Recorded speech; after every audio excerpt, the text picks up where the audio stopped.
Full day. Let's begin.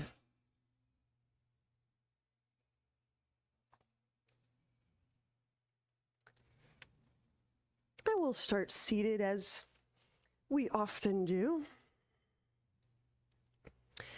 And seated is for alignment. Alignment is for feeling our relationship to gravity. Now, how do we know what our relationship to gravity is? I think we mediate that through effort and effortlessness. So when we feel that sense of release, there's a commensurate effortlessness and a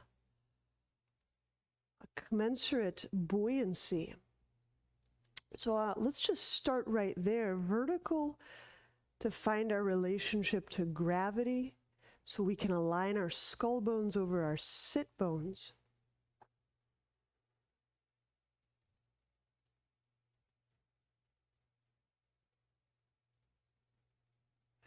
And we just start to release the efforts of sitting and finding that less effortful vertical.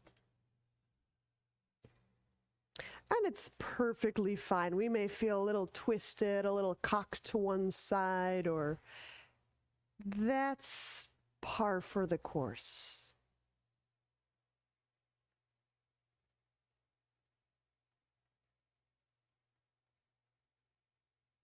Those aren't artifacts we need to correct, but the noticing is I think where a lot of we get a lot of the traction of this practice, just the noticing. The non-judgmental, noticing without opinion.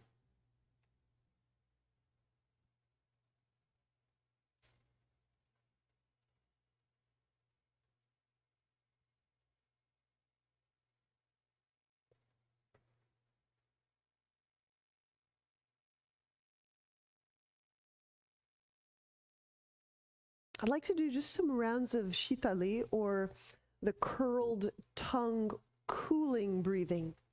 So I form the surface of my tongue like a taco.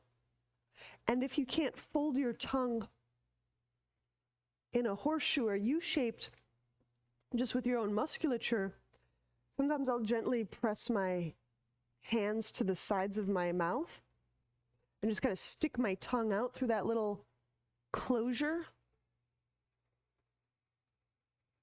And so I'm inhaling over the top of the tongue, and then I just let my lips close and I exhale out the nostrils.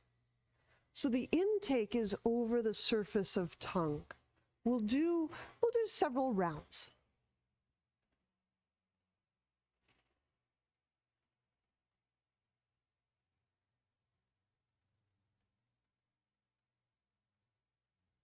And so this breath really tunes us into the kind of a thermal contrast.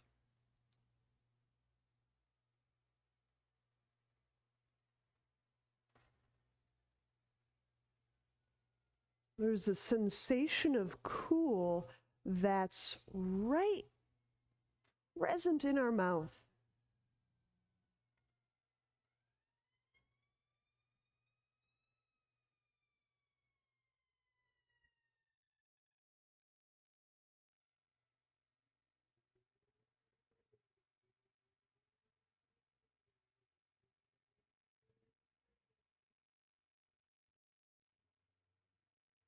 So often we're dedicating our practice to creating heat or finding ways of heating the body to work with energy.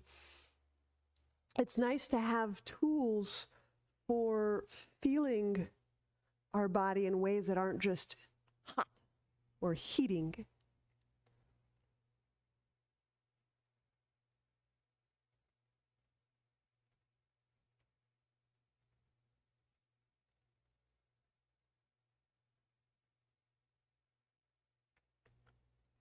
And so I just want to combine this with some areas of the body. Staying with the shitali breath, the curled tongue, cooling breath. if we focus into the back of the neck, can we correlate the coolness of the mouth with the back of the neck? And if you have that skill of feeling the cool breath moving into the back of the neck, that's a fine way to work this breath technique.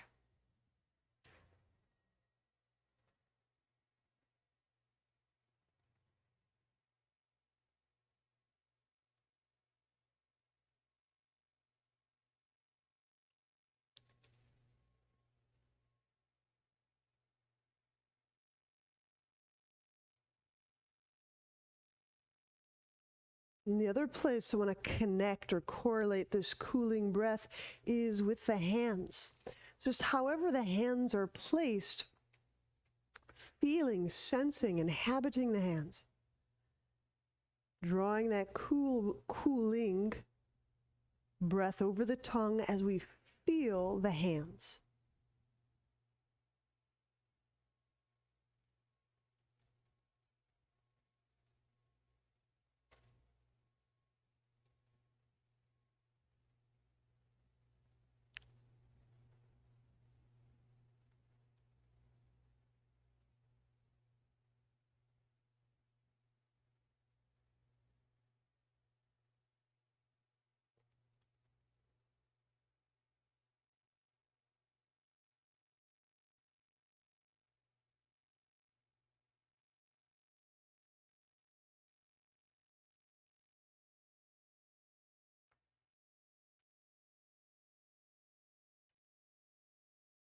That's sufficient. That's great.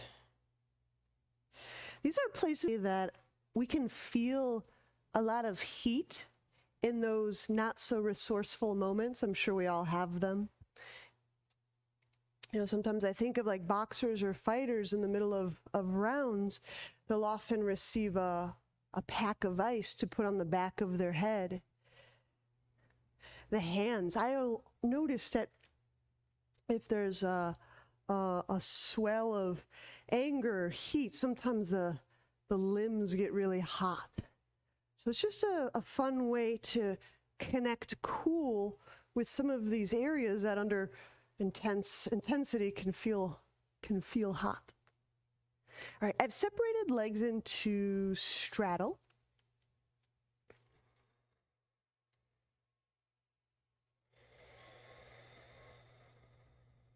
And I want to take side bend and forward fold.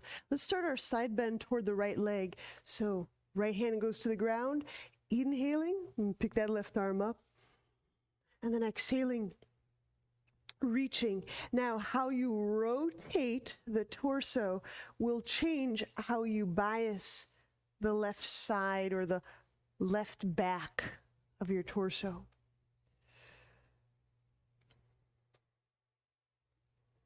So I'm going to leave that up to you. How much the wall or faces the ground will just shift where you feel this side bend.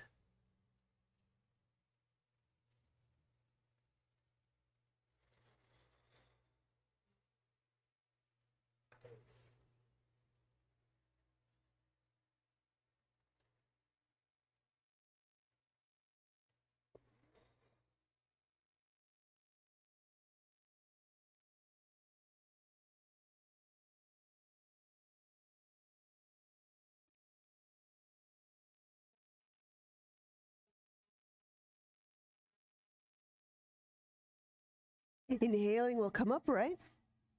And let's walk our hands toward the middle. Here's where we'll take our fold central. This can be as mild or unmild as you like.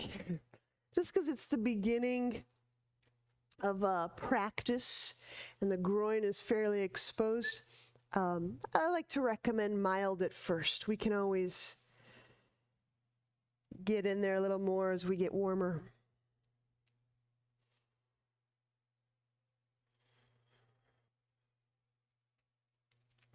I chose this cooling breath just because I was having a sweet little meditation on the ways that we sometimes conflate effort and progress.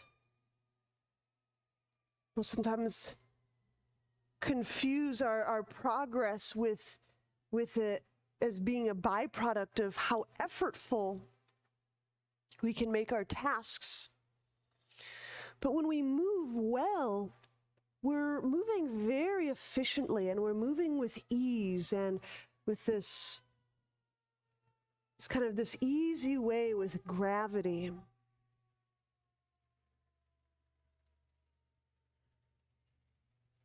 So between the cooling breath and the effortless alignment, I'll just keep offering how can we lighten the effort so we're still having sensory-rich experience, but that sensory-rich experience is coming from listening and sensing than output or effort or doing. And those are quite different facets of the nervous system. Right? So inhaling, we'll walk our way up. Use the hands, let's help the legs together. And then let's go knee pile, right knee atop left knee.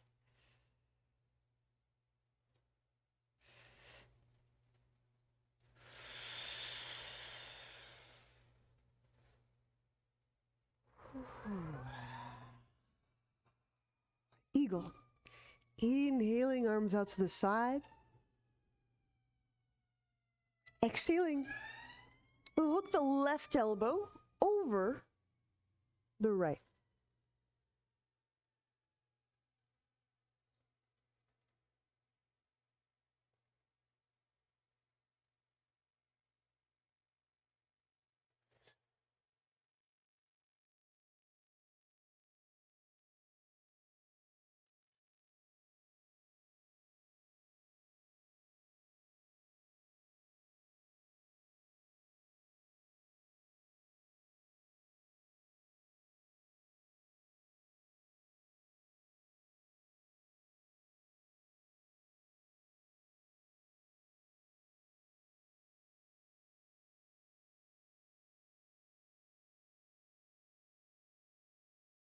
Inhaling, unwind the arms. We'll stand the right foot to the ground for a classic seated spinal twist. And then hooking the left elbow over the right thigh, we'll twist to our right. Lately, I've taken to using a block, because I have the wall near me so frequently. Sometimes I'll even push my block up against a wall. And sometimes just that little different elevation allows me to just kind of press and feel the vertical in a less effortful way.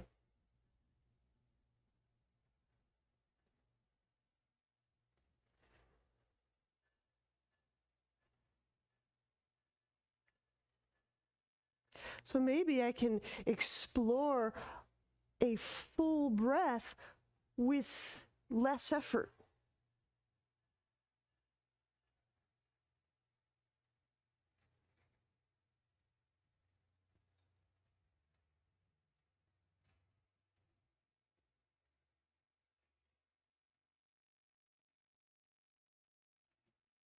And release. Inhaling, unwind. We'll switch to the other side. Knee pile, left over right.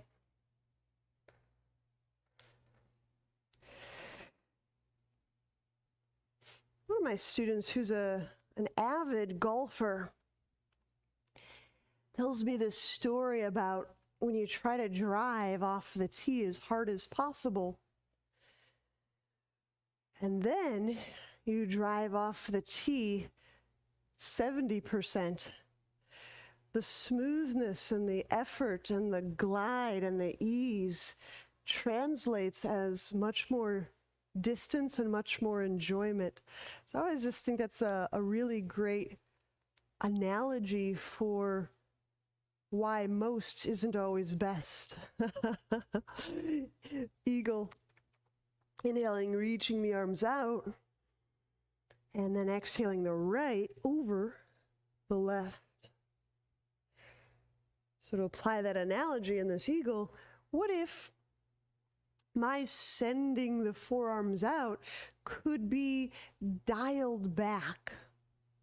So I'm sending a little bit less, but I'm sensing a lot more.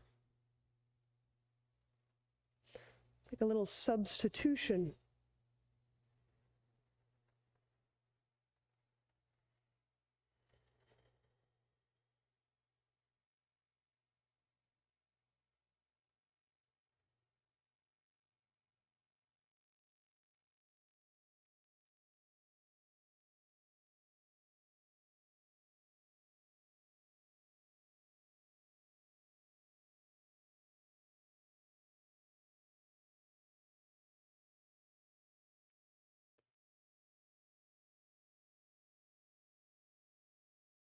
And inhaling will release the arms. Stand the left foot to the ground, seated spinal twist.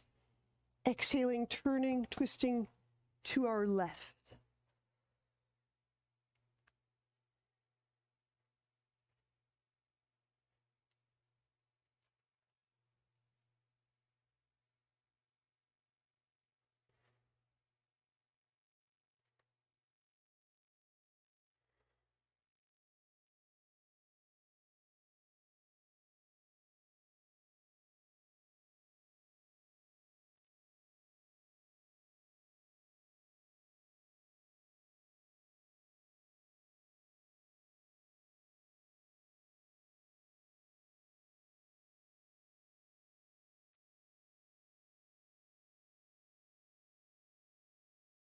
And inhaling, let's unwind. We'll lie on our back and we'll work some abdominals, the twisting root variety. So when we lie, we'll cross our right knee over our left. And then depending on the knees, we might hook the right foot behind the left calf. If the knees don't like that, we just don't do that part.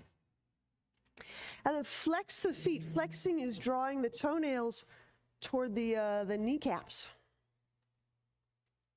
With the hands resting behind the head, inhale the head and the shoulder blades up. And exhaling, curl tailbone. Let the thighs not only press one into the other, but in that pressure, there's some rotation, like I'm rolling the thigh bones in their socket and then drawing the low belly down. Inhaling, relax some of those efforts. And then exhaling, curling the tailbone, press thigh into thigh. The pressure translates as rotation. Draw the low belly down.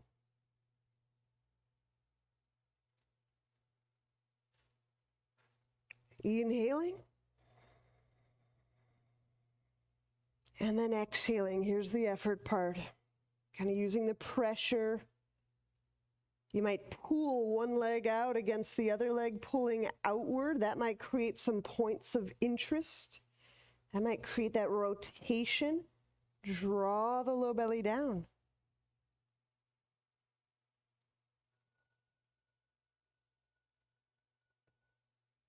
Inhaling, we'll set the head down. Exhaling, we'll unwind the legs. And we'll switch sides. So we'll cross the left knee over the right. The left foot behind the right calf. Inhale the head and the shoulder blades up. And exhaling, thighs press one into the other. Can you feel the rollingness of the thigh bone? Maybe pulling the legs apart in this entwined position helps you get some sensation. Pull low belly down. We'll do two more. Inhale. And exhale.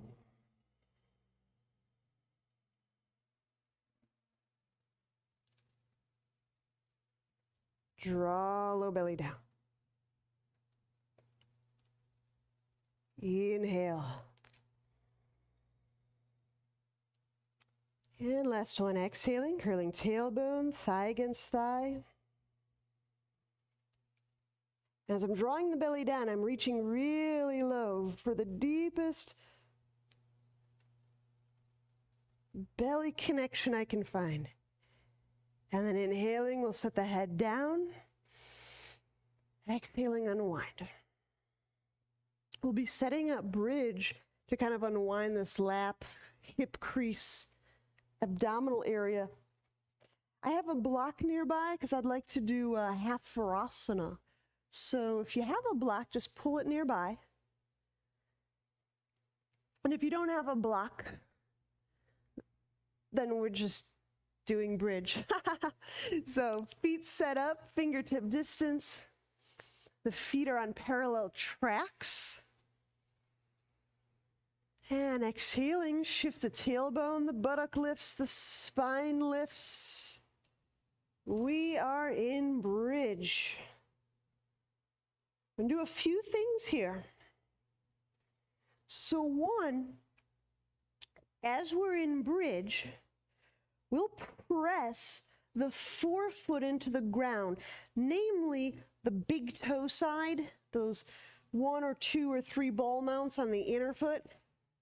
And as we push down into those inner ball mounts, the heels shall lift. So we're going to go that first. This is the move that we do with the foot when we're in things like lunge. We're kind of pressing through the ball mounts of the feet, the big toe ball mounts, the inner toe ball mounts. Now, as you're pressing up, feel the hips. You're breathing into the hips, the low back. And if the hips are different altitudes, you can just start to play with, pressing the hips equal height or.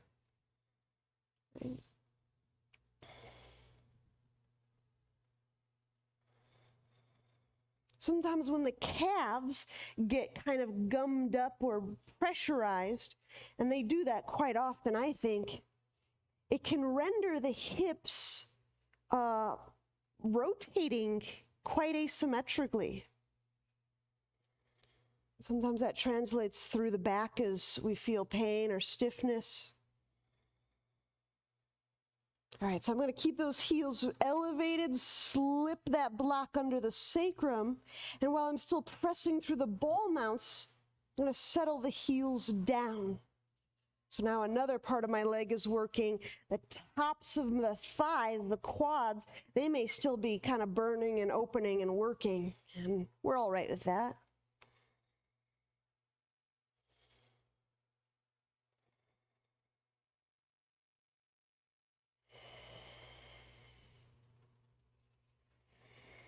All right, right hand grabs right foot. We'll draw the right foot back, half Forrest.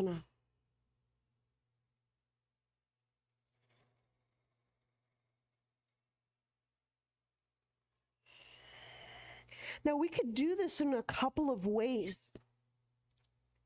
We could do this in a really passive way, like how little effort can I do? And that might translate as very little support. I'm going to suggest creating some effort, pressing through the feet and reaching through that right thigh bone so that there's effort, and then feeling where can I release.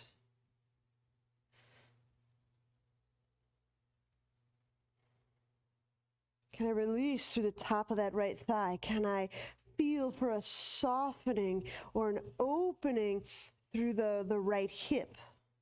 It's a different kind of a work.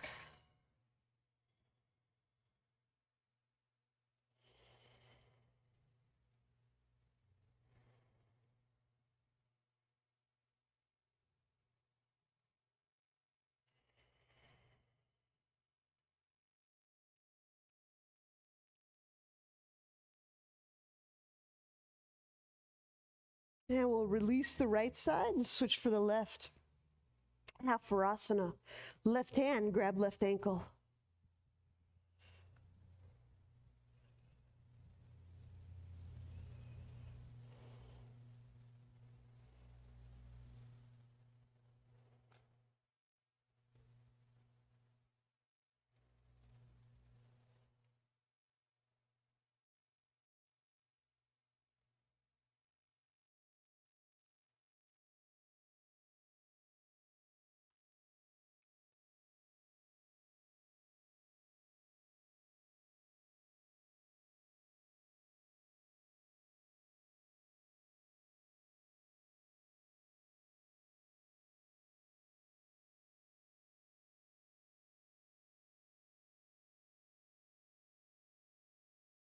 And release.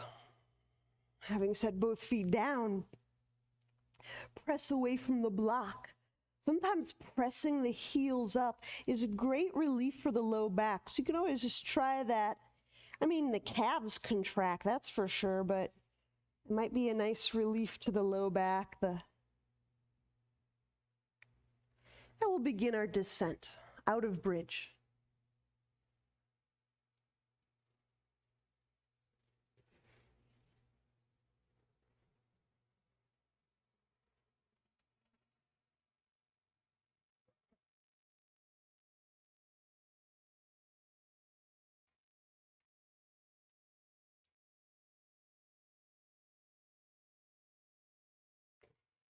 All right, let's turn to a side press in preparation for dolphin. We'll go elbows and knees.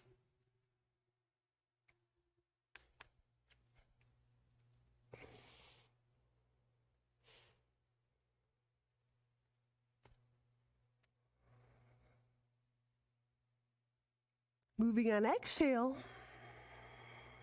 we'll press the knees up. Straight away, I'm going to take the right foot toes, wrapping them around the left heel cord and stepping down on the left heel cord. And feel that lengthening through the back of the left leg.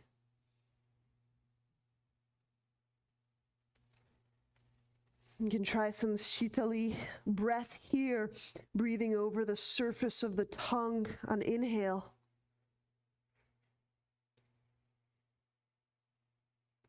It's correlating, bringing that cool sensation into the very places and the moments that you're sensing growing effortful or even hot. There you go.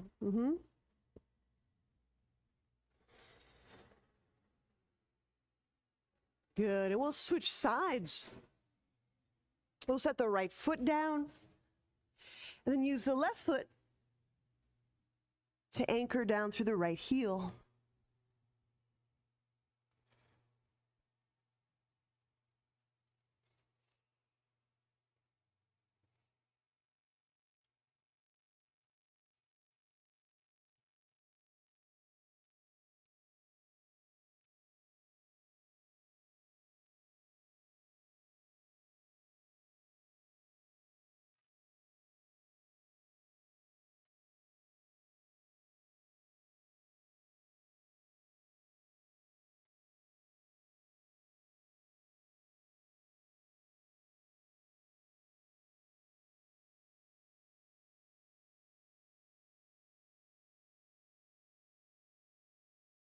And we'll set the left foot down, we'll set the knees down.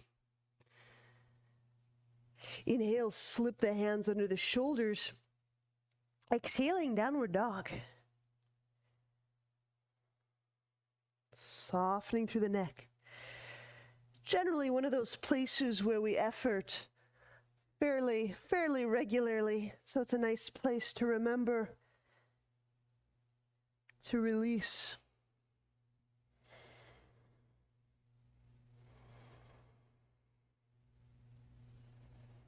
Warrior one, inhale, step the right foot forward. I'm grabbing my strap on the way up, as we'll be setting up for archer.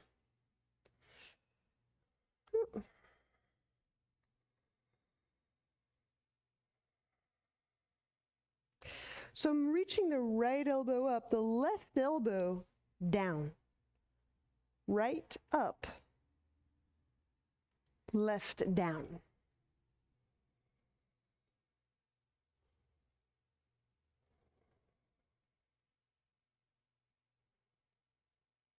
And I'm going to describe two more directions.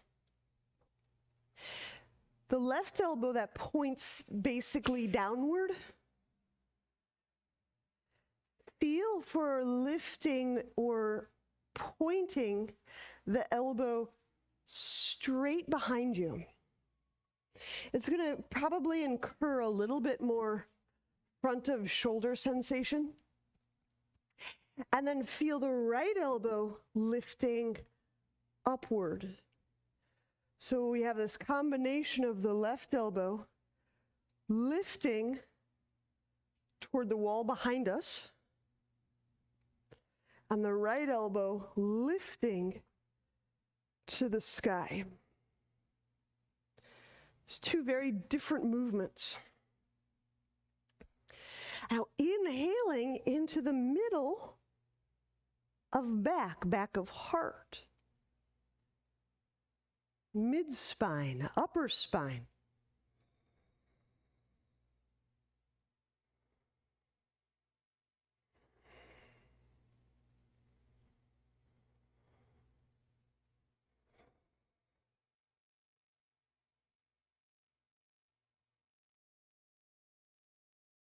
And when we release the hands or the strap, if we're holding a strap, we'll move into lunge. Pivot onto the ball of the left foot. Sink down, inhaling the arms up. So now still, I'm lifting, reaching the right elbow up.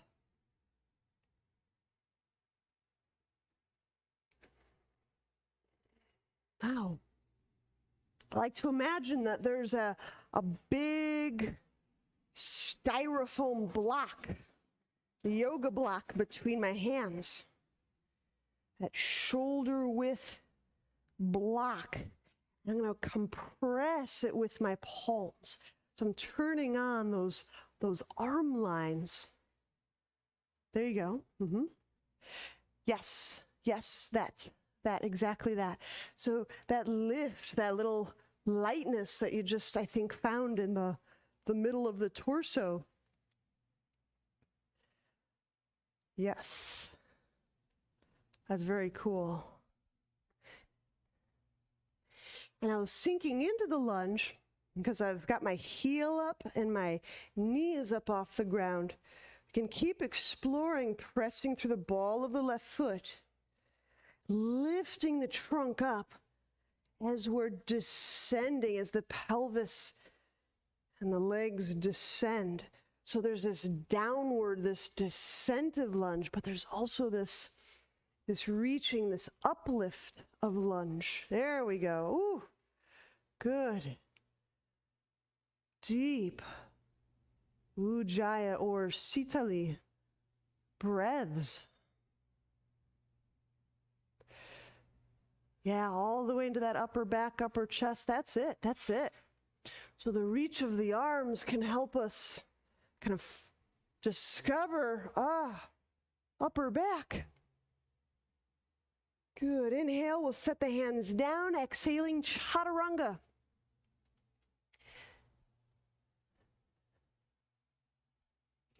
Inhale, cobra.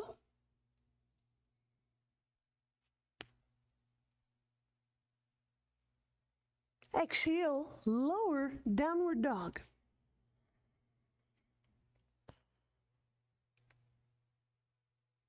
Softening the eyes, softening through the back of the neck.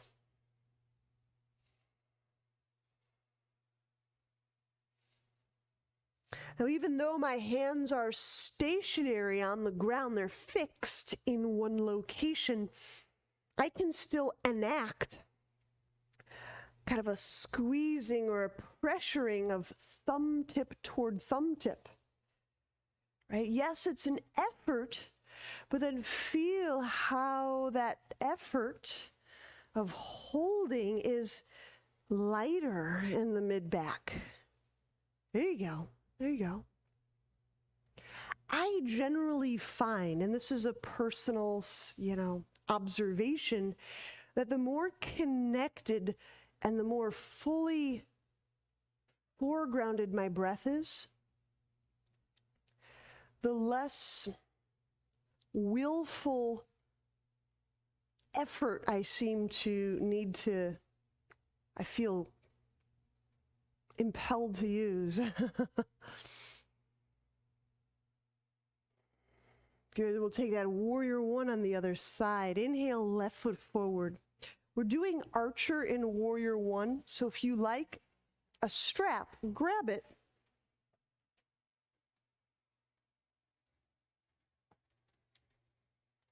Left elbow up, right elbow points down.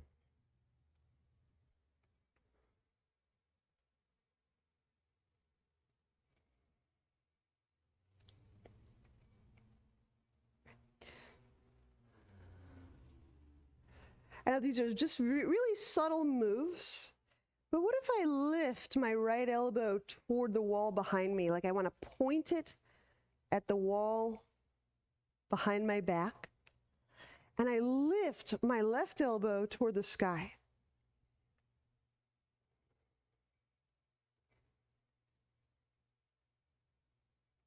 Does that help you feel for the breath arriving and occurring in the middle of the chest, in the middle of the back? Does that kind of help us not only place the breath, but feel the breath in the heart, feeling the environment around the heart, feeling our breath access in that environment?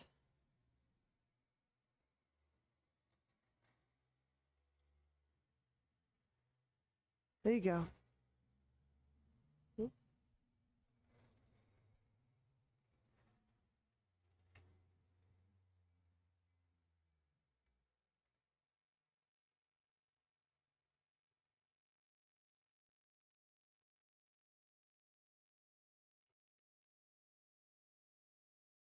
When we release the hands, setting the strap down, lunge, pivot onto the ball of the right foot, sink down. Our heel is up, our knee is up.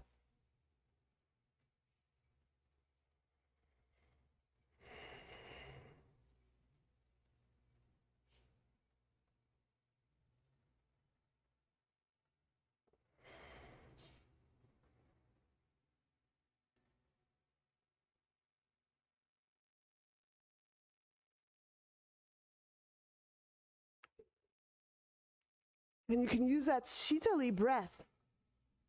It's just, sometimes we get into those little bits of back bend, those deeper and deeper lunges, those places in the pose where we can almost feel our nervous system almost on the brink of a perspiration or a tremor or an alertness change.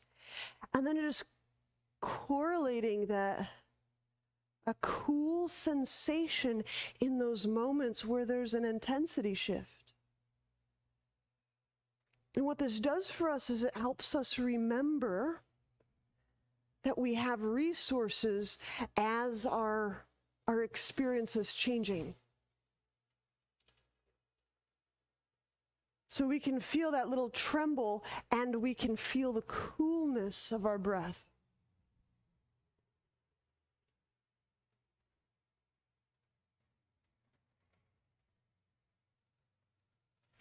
And you just get a sense of what that does psychologically, somatically.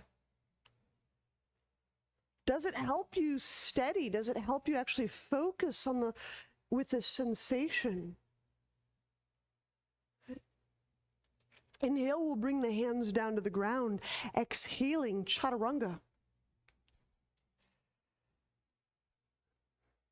Inhale, upward dog.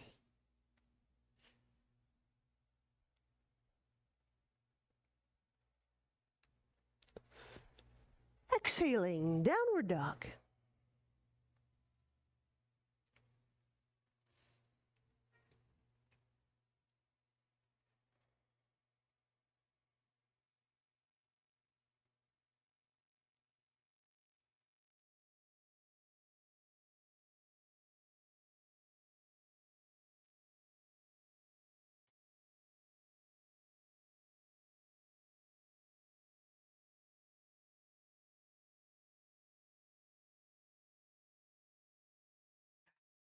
Again, we'll inhale the right foot forward, warrior one, brain cradling.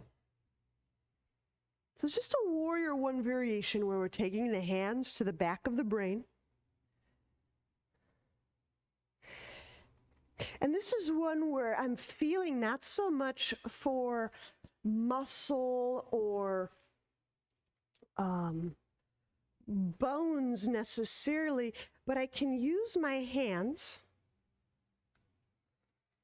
to feel for softness. And now this is also a really great place to put that cooling breath in, because I've got my hands, which can get really hot, my back of neck, which is another place that can serve up some heat.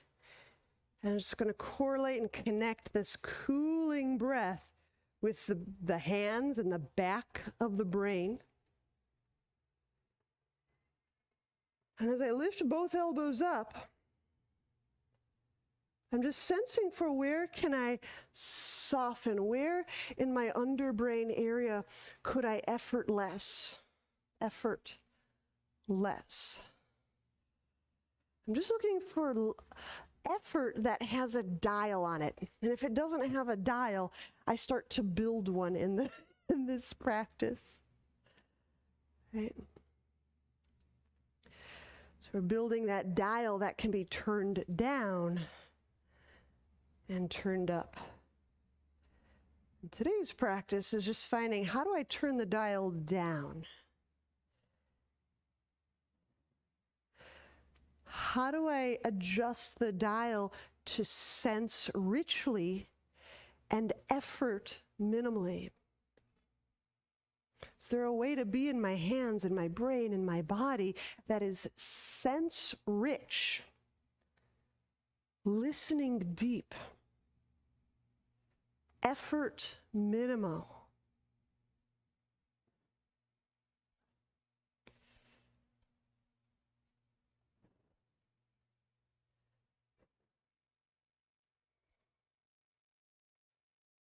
So when we release, we're going to find that throughout our whole spine as we move into twisting warrior. Inhale the left arm up. Exhale, left elbow over right thigh. Effort minima.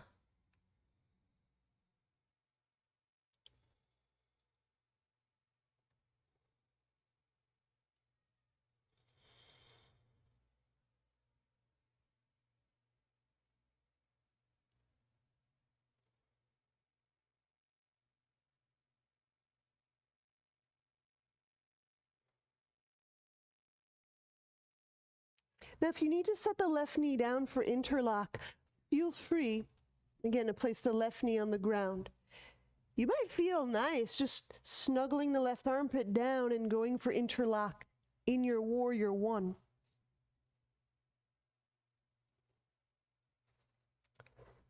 If you need to use a little cooling breath here, it's another nice place to correlate.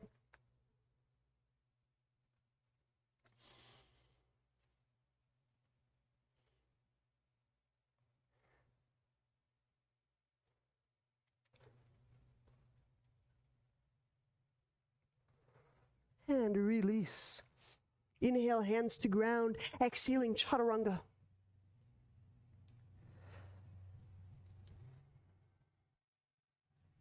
Inhale, upward dog.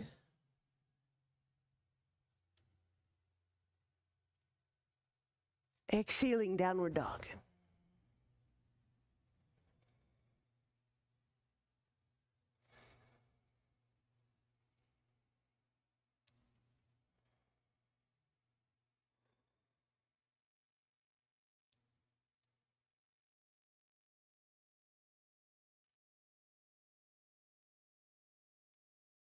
Here we go, brain cradling warrior one.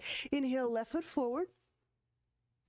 We'll go hands to the back of head, lifting the elbows up just like a warrior one.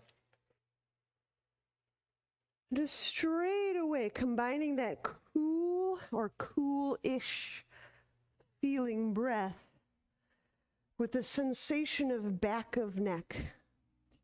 That cool breath is being felt simultaneous with warm, energetic, healing hands. That cool breath is being felt simultaneous with the dialing down of efforts and the discovery of more space and buoyancy. So I'm combining this breath pattern, this breath behavior, this breath movement with the sensation of, I grow lighter. My efforts grow lighter. And as we do this repetition after repetition, gradually our own breath becomes cue for entering into any resourceful state that we want or need. There you go. When we release the hands, it's for twisting warrior. Inhale, the right arm goes up. Exhale, twisting right arm over left thigh. There you go. Now the neck can remember that wonderful lightness.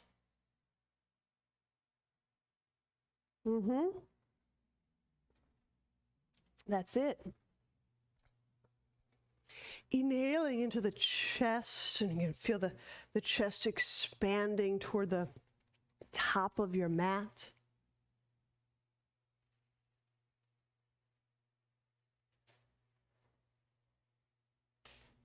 There you go.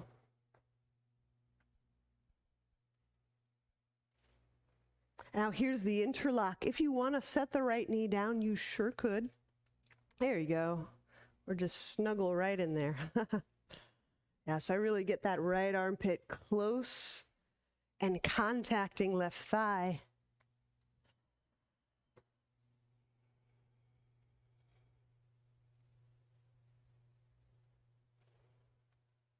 And then it's just a matter of grabbing onto some pants or reaching under the thigh.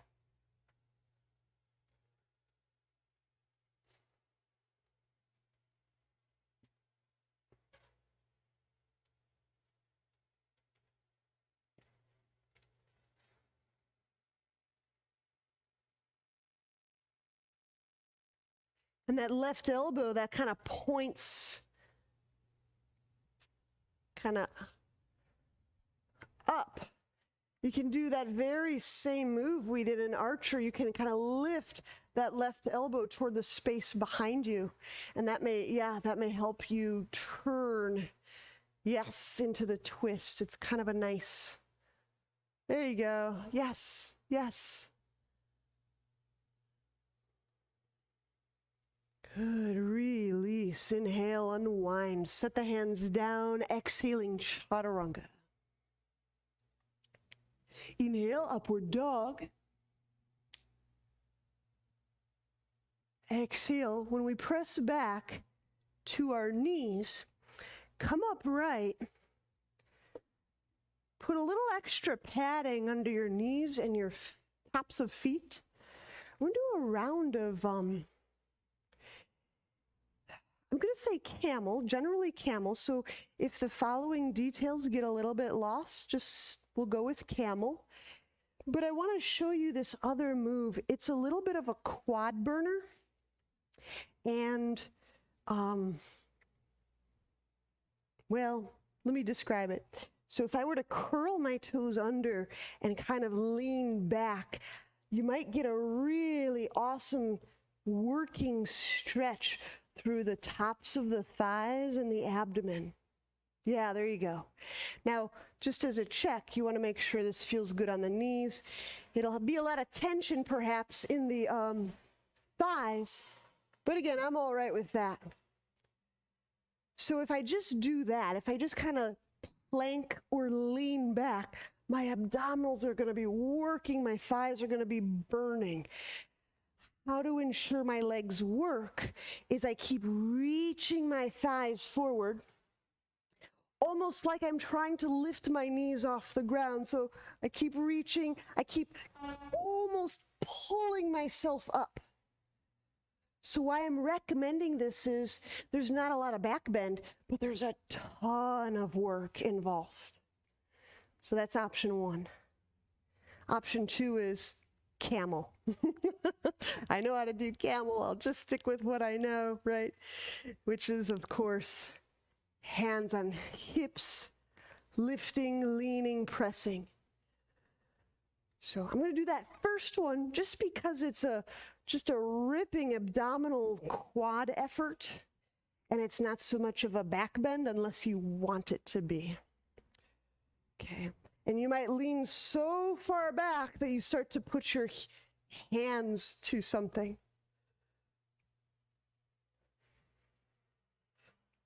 The trick to that one is that you keep working through the legs.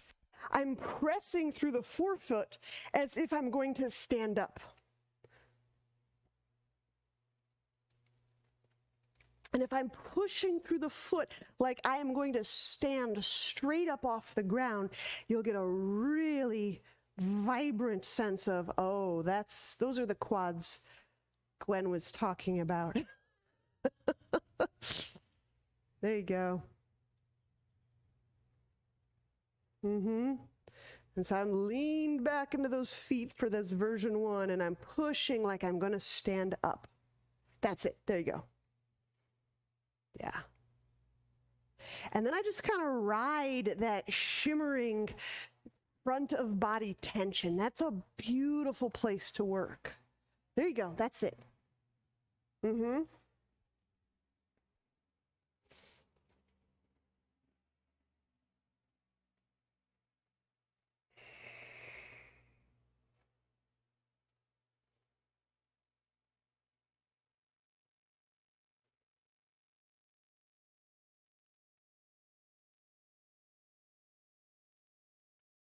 And then you use that abdominal tension to help just draw yourself up. Good. And if we did that in the way I was intending, there's not a lot of back. It doesn't feel very back bendy at all. It feels maybe cobra-ish. Let's do a little unwind. So we'll step our right foot forward for lounge lunge. Put the left hand down, and the right arm hugs the right leg. And it's here I incur this turn, this twist to the right, and this draping down of the left side.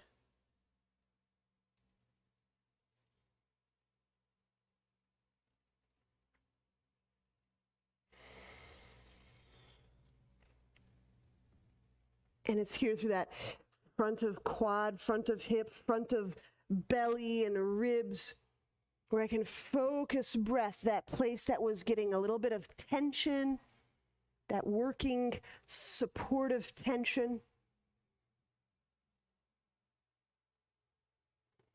And I'm letting that area find a wave of ease and release.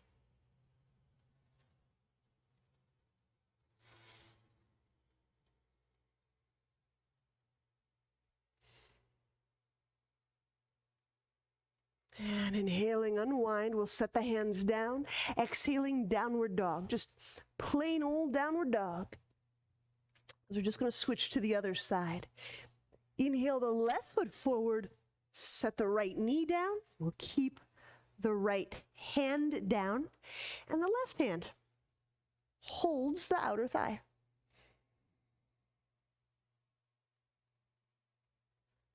So if you did experience a tension through the front of the body, this is the place to feel the release of those efforts, the tension, the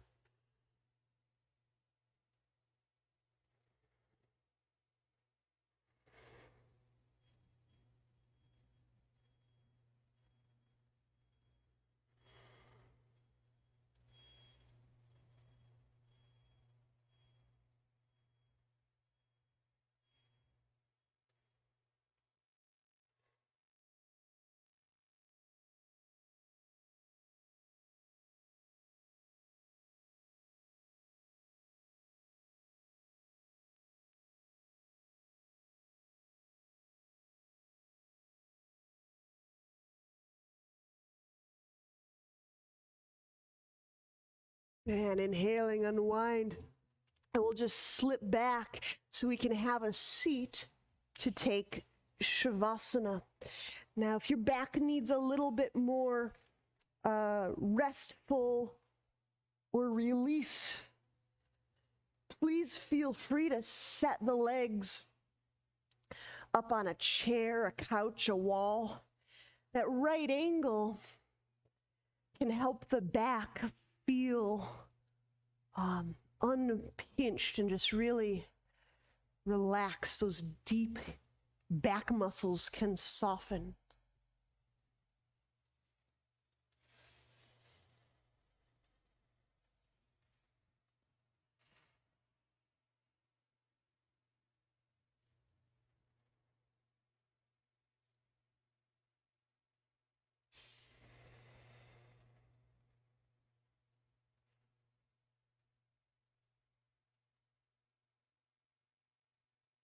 Let the breath grow very soft and easy. So we're definitively moved out of Ujjayi breath.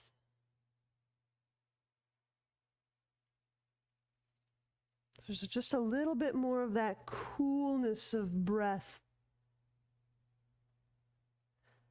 than the hot Ujjayi technique.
Sense rich. Effort minima.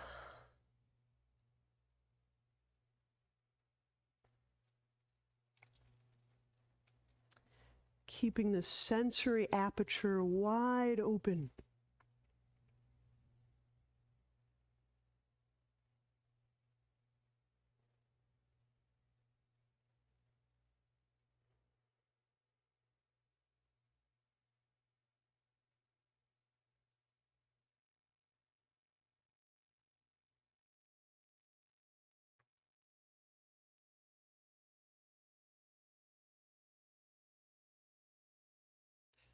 Now you're welcome to remain there as long as you like. If you are, however, ready to move, we can bend knees.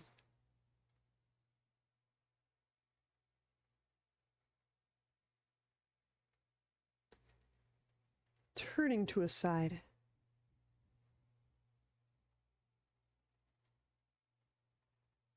And pressing out.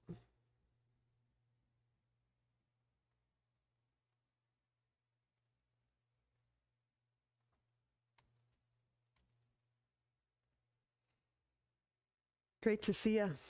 Namaste.